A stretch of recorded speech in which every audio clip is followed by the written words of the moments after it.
dia, tudo bem com vocês? Aqui é o Fala Escola, eu sou Marcelo. Hoje teremos a participação do Egmar Felipe. Quero agradecer aí de prontidão a participação dele no programa. Nós vamos falar sobre o conteúdo de jogos, né, da criação de jogos. O Egmar, ele é proprietário de uma empresa, a Mima Games, e nós vamos falar um pouquinho dessa interlocução dos jogos com a educação e conhecer também um pouquinho desse universo. Estamos numa pandemia, infelizmente, mais de 530 mil mortos no país, né? Isso acarretou inúmeros desafios, né, para a sociedade, tanto para a educação, que hoje atua no sistema online, e esse tema ele traz um pouquinho de perspectiva para que as crianças que já estão nesse universo, seja no campo do entretenimento ou seja do lazer, possam compreender de que forma os jogos podem se aliar à educação. Então, esse é o Fala Escola, né? Convido a todos aí a participar, deixar seu like, se registrar no canal, deixar sua sugestão, e é isso. Tudo ótimo com você, Guimar? Bem, graças a Deus. E aí, como está? Maravilha, Guimar. Queria agradecer muito a sua participação aqui no programa. Vou começar trazendo um pouquinho da sua trajetória. Eu acho que é importante você falar o que é a Mima Games, de onde surgiu essa ideia, essa proposta. A gente sabe que o ramo do entretenimento, né, para jogos é bem, enfim, influencia muito, né, as crianças. Eu sou professor de língua portuguesa e na sala de aula, se eu não entrar com conteúdo ou tentar fazer uma conexão com jogos, muitos acabam não prestando atenção na aula, né? Porque o conteúdo de forma seca, né? A gente entende que já não dialoga com a linguagem dessa juventude que está aí, fica 10, 12 horas ou 5 horas num jogo de entretenimento. Mas eu acredito que você já traz uma outra proposta também, né, na sua caminhada. Então, seja muito bem-vindo aí. Muito obrigado. Eu gostaria de agradecer a você, Marcelo, a oportunidade e poder expor um pouco o que seja a Mima Games. É uma empresa que agora, dia 31, ela completa 2 anos de vida. Tá? Então, entrou num mercado que hoje o mercado brasileiro tem entre 500 e 525 empresas de desenvolvimento de games. Isso contando dos pequenos estúdios até aos grandes estúdios, né? E a minha entrada nesse ramo foi justamente para quebrar um sistema que eu tinha de trabalho. Eu já atuo na área de web designer há cerca de 25, quase 30 anos. Eu peguei literalmente a internet nos primórdios, né? Então, comecei a fazer sites na linguagem mais rústica que existia e fui aprimorando, né? Só que quando chega num determinado momento, você perde a conexão com o teu público. Tá? Porque o que é hoje um site? Tá? Você monta o site, você trabalha exaustivamente em cima dele durante 1, 2 meses e você coloca para o mercado. Se esse mercado te dá um retorno, tá? Te dá um feedback, muito bem, você sabe como é que está a tua estrutura. Agora, caso contrário, o site está lá alocado, se for um site de venda, ele vai vender, então você vai observando os parâmetros de compra e venda, enfim, mas ele não te dá uma interatividade. Eu, particularmente, eu sou um apaixonado pela animação, tá? E eu comecei a trabalhar a animação, isso em 1980. Eu fiz um dos primeiros cursos de animação que teve no Brasil. E, na época, era algo caríssimo, e era coisa que não tinha mercado, tá? Naquela época. Então, essa paixão ela ficou adormecida. E agora, com o advento da internet e uma série de softwares que propiciaram você trabalhar com a animação, eu comecei a fazer algumas coisas, tal. Só que você tem também a falta de interatividade. E eu entrei no ramo de jogos justamente por isso, que eu vejo o jogo como se fosse um cinema de animação, só que você tem a interatividade do jogador, da pessoa que está atuando, né? E isso eu acho muito bacana, tá? Porque você se sente, digamos assim, não digo responsável, mas você tem condições de mostrar caminhos para que essa pessoa siga. Tá? Coisa que no desenho animado você não consegue fazer, coisa que num site você não consegue fazer. Então, você vê a interatividade como um processo muito bacana para se, digamos assim, complementar um trabalho. E a escolha da área de atuação, como eu comentei, uma oportunidade, hoje o mercado ele está praticamente em 95% de entretenimento e 5% dividido entre treinamento e educação. Tá? Com o advento da pandemia, o que ocorreu? Quem tinha jogo pronto, literalmente estourou a boca do balão. Agora, quem estava no desenvolvimento dos jogos, como a nossa empresa, teve algumas dificuldades, tem ainda algumas dificuldades, né?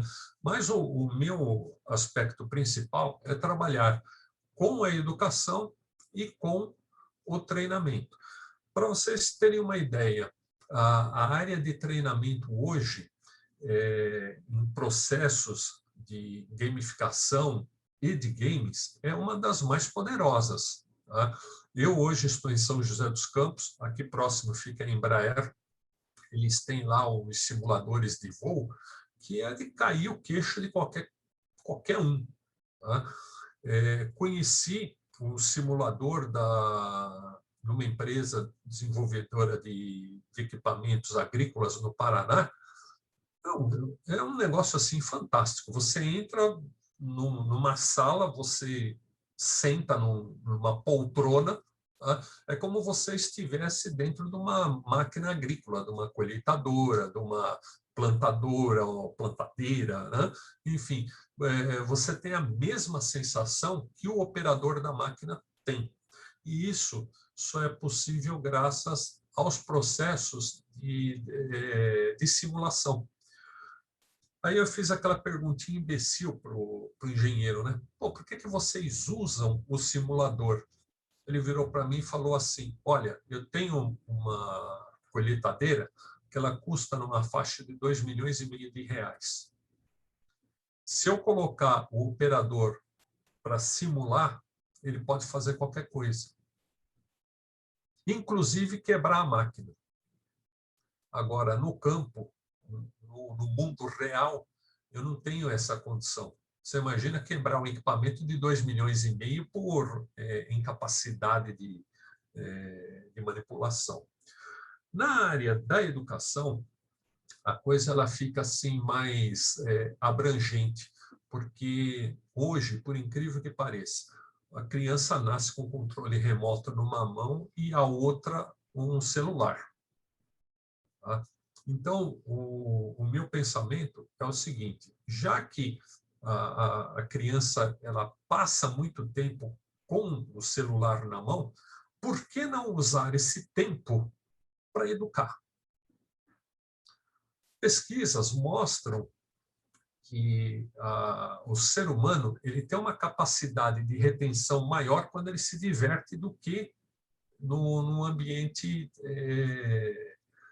digamos assim, aquele ambiente acadêmico tradicional. A Tá? escola, na atualidade, ela vem nessa perspectiva, né? De repensar esse processo de interação, né? Como eu estava falando, lá na sala de aula, por exemplo, eu estou dando uma aula de língua portuguesa, se eu não conectar isso a um ponto, né, de interesse dos alunos, fica praticamente inviável essa discussão. Sim, Como você está falando da questão da simulação, né? A simulação ela toma esse mercado, até pensando aí na tecnologia para custeio de um equipamento de 2 milhões de dólares, como você estava citando aí. Na simulação de voos também, hoje você vai tirar uma carteira de motorista, você passa por simulação, né? Então, quer claro. dizer, todo esse processo já está meio que caminhando na sociedade, né? E a escola, de certa forma, ela também caminha a passos um pouco mais lentos, às vezes por conta de recursos e tudo mais, né? Eu digo escola pública, mas a gente tem lá, por exemplo, impressora 3D, né? Como a gente fala de gamificação, por exemplo, já é um tema que está sendo discutido com os professores. Robótica, né? Então, assim, há alguns projetos já em andamento nas escolas. E como é que você traria esse trabalho aí da sua experiência, os jogos que você está desenvolvendo ou que você pretende colocar em prática, como é que você vê isso nesse caminhar? Porque hoje a gente está passando por uma pandemia, as crianças estão fazendo atividade online. Eu vejo, pessoalmente, as crianças também acabam se cansando daquela plataforma fria, como você falou da questão do site, né? Sem Exato. interação, né? Por exemplo, o Google Classroom é uma plataforma que foi disponibilizada para as crianças, mas não há muita movimentação, né? Vamos dizer assim. Não tem aquele universo do jogo que a criança, como você estava trazendo, no jogo eu consigo promover ali desafios e a criança você consegue ver essa interação. Então, como é que você vê isso, né, dentro do seu trabalho e dos seus projetos aí para pós-pandemia, né? Vamos dizer assim, porque a escola vai necessitar de uma demanda, né, grande. Talvez seja o jogo seja um caminho essencial aí nesse processo. O que eu encaro é o seguinte: quando você trabalha com o desenvolvimento de jogos especificamente, você tem que ser um profissional, desculpa, você tem que ser um profissional muito eclético. Tá? Então, até uns tempos atrás, o jogo ele era demonizado dentro das escolas. Tá? E hoje essa situação se inverteu. A escola ela tem que utilizar os jogos como aliado. O que ocorre, digamos assim? Quando você tem um processo de criação de jogos, tá? Você tem um estudo muito grande. Então, ali envolve uma série de matérias, digamos assim. Tá? Tem jogos hoje que tratam no mundo medieval. Tá? Aquelas figuras, elas sofreram estudos por medievalistas. São professores que realmente estudam a fim de trazer o que era a realidade da época para o nosso mundo contemporâneo. Tá? Ambientes que eu falo que são cenários, eles sofrem um processo muito grande de estudos por parte de biólogos, paleontólogos, enfim, gente que realmente pode te dar uma visão do que era aquele ambiente.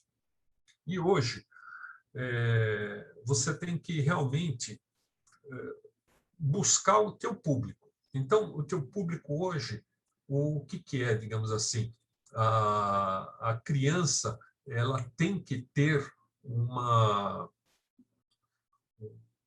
algo a mais. Tá? porque se ela não tiver um algo a mais, aí você perde o fio da meada. E essa geração, ela é extremamente consumista. Então, você tem que ser rápido no gatilho para poder fazer com que eles te acompanhem. Existem os processos dentro das escolas que nós podemos atuar, que seria o processo da gamificação e do desenvolvimento de games. O desenvolvimento de games é o quê? Você tem um conteúdo que você precisa passar para esse aluno, tá? E o processo de gamificação é você tratar essas respostas no mundo real. Então, eu acredito que realmente seja um mercado muito grande, muito potente nos próximos anos. Tá? Tendo em vista que hoje a grande demanda é para o mundo online. Mesmo que tenhamos um retorno das escolas, ou vamos dizer assim, ao normal, mas o teu conteúdo ele tem que ser gerado de forma online. Tá? A criança vai ter muito mais facilidade em trabalhar com a tecnologia do que você tentar fazer com que ele entenda um determinado assunto da maneira convencional. Sim. Vamos dizer que assim a escola ela demorou inclusive para chegar nesse ponto, né? Que Sim. a gente vê hoje, eu digo mais escola pública, porque a escola privada já está nesse processo já há alguns anos, mas a escola pública ela vem agora, talvez impulsionada pela pandemia, né, nessa questão do ensino híbrido, né? Então a tecnologia ela vai ter que estar ali aliado o tempo todo, não é só uma sala de informática dentro da escola, né? Não. É dentro da grade curricular. Acho que os processos pedagógicos também vão caminhar para isso. E aí, como você falou, nós temos aí um público consumista, né? O tempo todo eles são bombardeados por jogos, pelo consumo de jogos, no celular principalmente. Na aula, o Exato. tanto que a gente faz de diálogo. Olha, vamos fazer a lição. Olha, desliga o celular. Vamos fazer agora. Quer dizer, se você não aliar a lição ao celular, né, é como se fosse assim uma batalha perdida, né? Então, usar aquela ferramenta a nosso favor. E tendo conteúdos, né, que eu acho que talvez seja o desafio, né, das empresas nesse diálogo, porque o que incomoda para a gente na escola, muitas vezes, Edmar, é que às vezes as coisas chegam prontas para nós, sem um diálogo. Por exemplo, um livro didático, vou dar um exemplo de um livro didático, ele é produzido por determinados autores, ele passa por uma editorial, ele passa por uma empresa, enfim. Mas muitas vezes não tá relacionada àquela realidade da escola, né? Então lá o cara formata um determinado tipo de texto, determinadas atividades que funcionalmente naquele ambiente não é funcional, né? E não dialoga. Então muitas vezes você tem que adaptar, você tem um material caro, um material que foi custeado caro com uma verba pública, e você tem que custear, pensar em estratégias, criar novas estratégias para trabalhar com aquele material. Ou seja, você tem um gasto de energia, né, gigante, tempo e profissionais num determinado recurso que muitas vezes não está dialogando com aquela realidade, né? E é importantíssimo você ter a questão da leitura. E a leitura dentro do jogo é essencial. Você falou da questão da medieval. Eu acho que é importantíssimo, né? Você conhecer também esse processo de criação. Então, as crianças, elas perguntam, né? Quando elas têm uma questão de um jogo, você está comentando um assunto, elas relacionam direto, automaticamente. Mas eu acho que é isso. Acho que é um desafio aí para nós, quanto educadores e quem está no desenvolvimento também de jogos, pensar de que forma que a gente dialoga para chegar nesse público, né?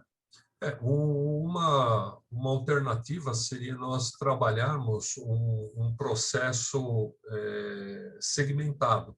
Porque, por exemplo, hoje você tem região sul, tem uma realidade, sudeste é outra realidade, norte é outra totalmente diferente. Então, eu acredito que se tivermos, digamos assim, uma espinha dorsal, tá? Um desenvolvimento de algum tipo de game, em que a estrutura básica dele seja única e que você possa implementar elementos da cultura local, por exemplo, um avatar, você pode colocar um cenário local, isso traz a criança para a realidade dela. Porque é muito diferente você pegar, você comprar um jogo feito pelo mercado americano, feito pelo mercado asiático, por mais que eles tentem trazer para a realidade local, existem muitas diferenças. Eu acredito que isso seria um ponto que a gente poderia desenvolver e muito. Eu penso que esse processo de gamificação não tem como ele não ser tratado dentro do processo de educação. Ele está imbricado, né? Hoje eu percebo isso claramente, né? Ao passo que 10, 15, 20 anos atrás não era possível algumas coisas, né? Hoje você tem uma tecnologia que está muito mais acessível, né? Baixar um jogo no celular é super rápido, né? Como você falou da questão da capacidade do equipamento, tudo mais, um jogo de 200 mega ou um jogo de, sei lá, de 20 megas, as crianças têm acesso a isso.